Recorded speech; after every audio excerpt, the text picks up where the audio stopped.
não é da prosperidade, porque prosperidade é uma palavra muito linda e que está sendo muito mal empregada. Prosperidade é uma palavra holística, ampla, que está relacionada ao todo, à integralidade da capacidade humana de plenitude, de plenificar e de ser plenificado na vida. Isso é ser próspero. De modo que prosperidade assambarca uma quantidade enorme de dimensões, de conceitos, de significados. Prosperidade material, prosperidade emocional, afetiva, prosperidade relacional, prosperidade nos vínculos sociais, prosperidade familiar, prosperidade mental, intelectual, prosperidade espiritual, prosperidade emocional. Prosperidade é a vida, é uma vida inteira, é uma vida plena, é uma vida que busca abundância de ser. Não é a abundância do ter, é a abundância do ser. Essa é a ideia, esse é o conceito, esse é o ensino bíblico de prosperidade. É assim. Aí, sempre foi assim. Sempre se entendeu que prosperidade era isso. De modo que havia o rico, mas que não era próspero. E havia o homem pobre, que era pobre e era próspero. Havia o rico, que você tinha que dizer, ele é financeiramente próspero. Você tinha que designar a prosperidade dele. Você tinha que dizer, ele é patrimonialmente próspero. Era um cara que tinha muitas terras, bens, fazendas. Agora, um homem próspero, assim designado, quando eu era menino, jovem, adolescente, era uma pessoa sobre quem havia uma integralidade, havia uma completude, havia uma abundância em cada coisa, em cada área. Era um indivíduo que carregava a prosperidade, porque ele tinha um equilíbrio aonde todas as coisas funcionavam para o bem, e ele era aquele eixo promotor dessa dinâmica do bem em torno da vida, era próspero. Foi agora do Kenneth Reagan e das teologias da prosperidade de 50 anos para cá, quando elas chegaram no Brasil, já foi há 35 anos. Chegaram com livros, ensinos e os seus repetidores, os maiores repetidores, que não vem aqui ao caso mencionar os nomes. Mas 35 anos. Aí, no início, ela era aceita apenas por quem não sabia nada do Evangelho. E aí os que sabiam o Evangelho diziam, não é, somente aqueles que não sabem nada do Evangelho é que adotam isso. Porque quem sabe alguma coisa do Evangelho não faz isso, porque sabe o que Jesus ensina. Portanto, quem sabe o que Jesus ensina não pratica o que o Kenneth Reagan e os teólogos e os ensinadores da prosperidade promovem. Era o que os crentes que se achavam mais maduros diziam. Aí os anos foram passando e há 25 anos atrás você já via uma quantidade enorme de crentes, de igrejas que antes diziam que só os que não sabiam nada do Evangelho é que adotavam aquilo, se bandeando, mas em grandes grupos, para esse tipo de postura. Aí depois você foi vendo devagar as igrejas, mesmo algumas igrejas históricas, irem adotando isso. Aí faziam reuniões específicas. É a terça-feira da prosperidade, ou a quarta. E aí convidavam os empresários da igreja, os homens de negócio, os gerentes. Só não convidavam os funcionários públicos, mas todo mundo que estava na iniciativa privada era convidado. Hoje em dia, até os funcionários públicos. Tem muito funcionário público vivendo numa espécie de iniciativa privada dentro do serviço público. Então, aí fazem aquela reunião, ensinam alguns princípios bíblicos de prosperidade, de organização pessoal. Aí depois vieram os coaches. Os coaches entraram no lugar, não tiraram, claro, a vez dos pregadores da prosperidade, porque não tem nem comparação. E eles estão lidando com multidões e multidões e milhões e milhões e milhões. Aí vieram os coaches sérios no início, querendo, e a maioria deles trabalhando para empresas, motivando os funcionários e coisas interessantes. Depois vieram esses coaches vendedores de prosperidade. Eu já vejo até alguns deles sem a menor, meu Deus, sem a menor pudicícia, botando o nome dos seus cursos, nomes de livros americanos da prosperidade de 40 anos atrás, tipo 10 passos para a prosperidade, os 7 princípios para a prosperidade, ou isso e aquilo, ou hábitos de pessoas prósperas. Só estão repetindo o que já foi consumido nos Estados Unidos, que já venceu. Mas aqui tudo é novidade. Então, os coaches entraram no lugar da teologia da prosperidade com a metodologia da prosperidade. Você vai numa igreja neopentecostal, você ouve falar sobre a teologia da prosperidade, o que você deve fazer para Deus te prosperar. A teologia deles é dinheiro, você tem que dar dinheiro, tem que frequentar o templo, tem que fazer parte das campanhas, não pode quebrar a campanha. Todas essas coisas que eu estou cansado de falar, e, meu Deus, eu estou falando nisso há 30 anos. Eu, pessoalmente, estou exausto. Já não tenho mais nem paciência de descrever os detalhes. Mas, pois bem, eles ensinam isso. Os coaches não estão ensinando uma teologia, eles estão ensinando metodologias da prosperidade. Então, eles ensinam primeiro os sentimentos que você tem que ter, o tipo de atitude. Primeiro o sentimento, depois a atitude, depois comportamento, depois as disciplinas, depois eles vão criando, inventando. Meu Deus, o céu é o limite. Enquanto você pagar, vai ter gente para inventar. E são agora as metodologias do enriquecimento e da prosperidade. E tem uns fazendo isso só em nome da metodologia e tem outros fazendo isso também em nome de Jesus. Começa em nome de Jesus, termina em nome de Jesus e no meio eles botam tudo que não tem nada a ver com o ensino de Jesus. Então é isso, filho.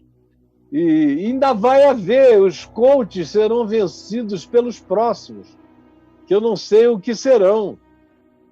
Talvez venham a ser os mentalizadores de riqueza.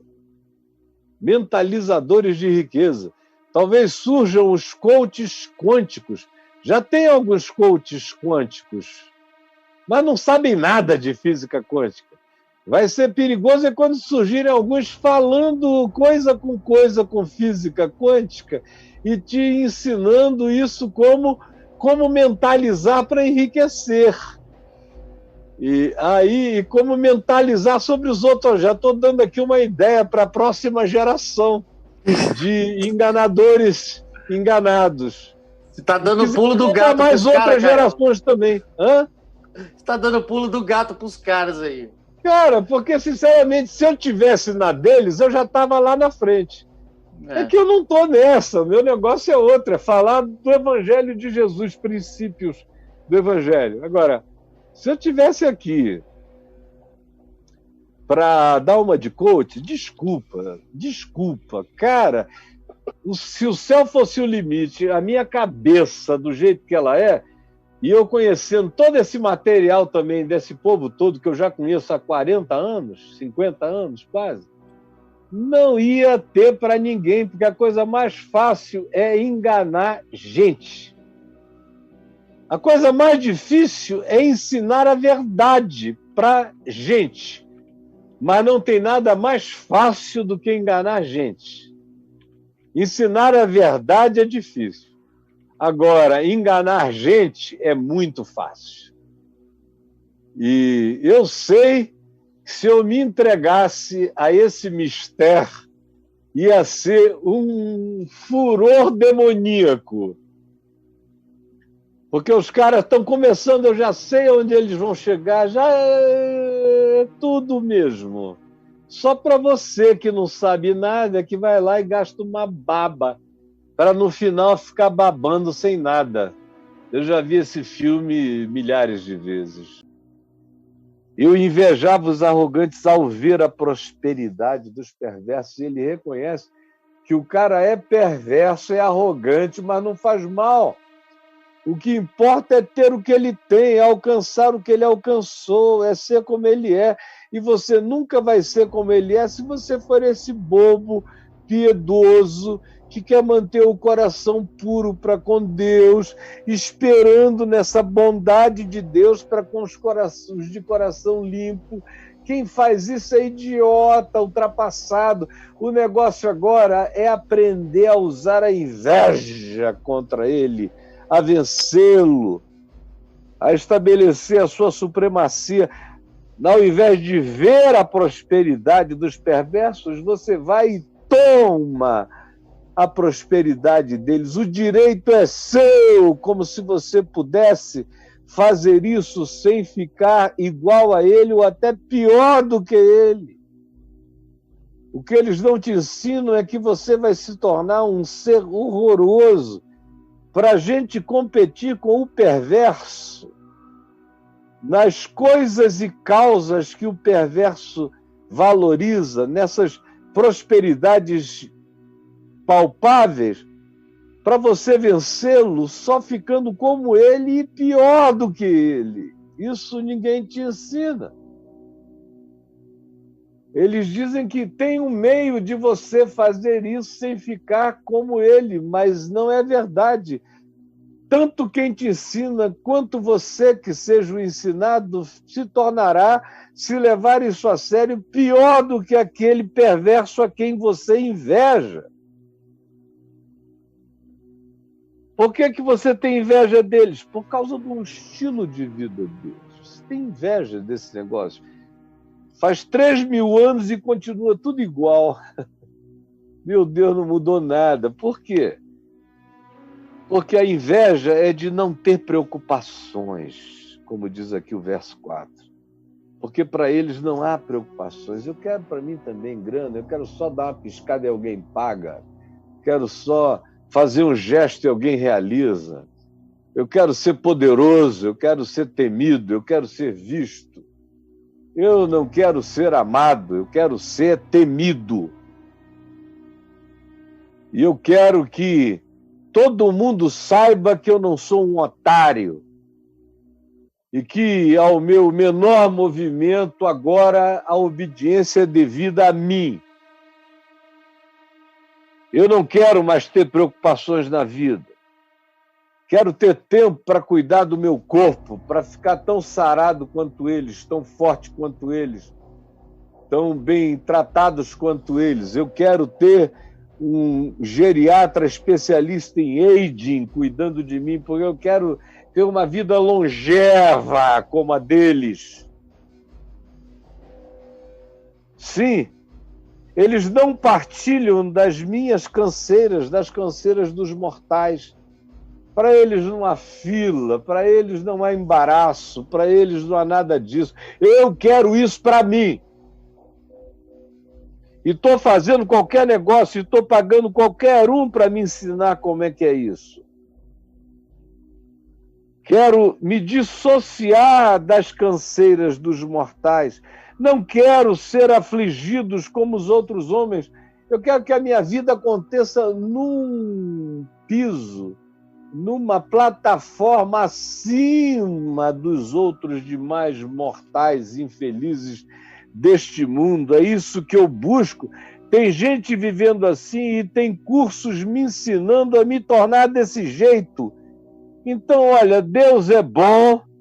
Para com os de coração limpo, eu só não tenho mais tempo para Deus, não tenho mais tempo para o caminho de Deus, não tenho.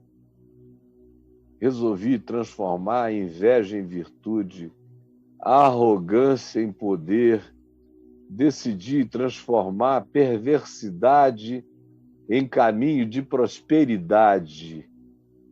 E é isso que eu vou fazer. Eu sei que nessa geração tem uma quantidade enorme de pessoas sendo aconselhadas num outro evangelho.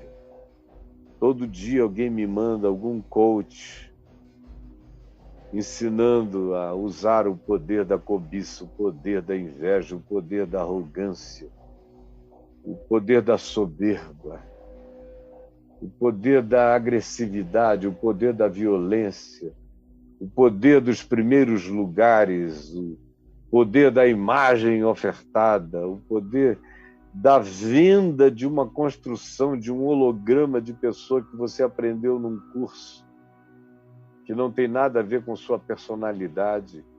Graças a Deus que não tem. Eu sei que tem um monte de gente que aprendeu, de fato, a andar, aprendeu a desenvolver e só aprendeu porque já era assim. Já era assim. Estava fazendo força para tentar ser crente. Até que um dia disse, quer saber? Eu vou começar em nome de Jesus, terminar em nome de Jesus e no meio eu vou botar o evangelho da minha prosperidade. Que não é o da Universal, não é o das mandingas, não é o evangelho das novenas, não é o evangelho das tentativas de fazer campanha e campanha e campanha até Deus ouvir. Não. Agora eu vou gastar caro e vou aprender a passar por cima. Eu vou aprender a usar o meu Land Rover e vou passar por cima. Está cheio de gente assim. Gente que se desiludiu com o evangelho, está seguindo outros evangelhos. Agora, o da prosperidade virou coisa de gente religiosa atrasada. O barato agora é seguir os coaches da prosperidade. É ou não é? Me diga se não é. Meu querido, Salmo 73 na tua cabeça. Se quiser, rasgue. Se quiser, rasgue, mas não venha dizer que eu não disse para você como era a história e como era o desfecho. Quem é Deus e quem não é Deus, definitivamente. Senhor Jesus, eu não tenho mais nada a acrescentar, a tua palavra diz tudo. E eu quero te pedir que hoje ela ilumine mesmo aquele que está vivendo a mais terrível tentação, que está quase indo de vez. Por favor, eu sei que eu sou uma voz pequena, perdido nesse oceano digital de tantas vozes mais poderosas, mas eis aqui a minha a teu serviço. Usa no poder do Espírito Santo. E faz isso agora, com resultados agora. Em nome de Jesus. Amém. Amém e amém.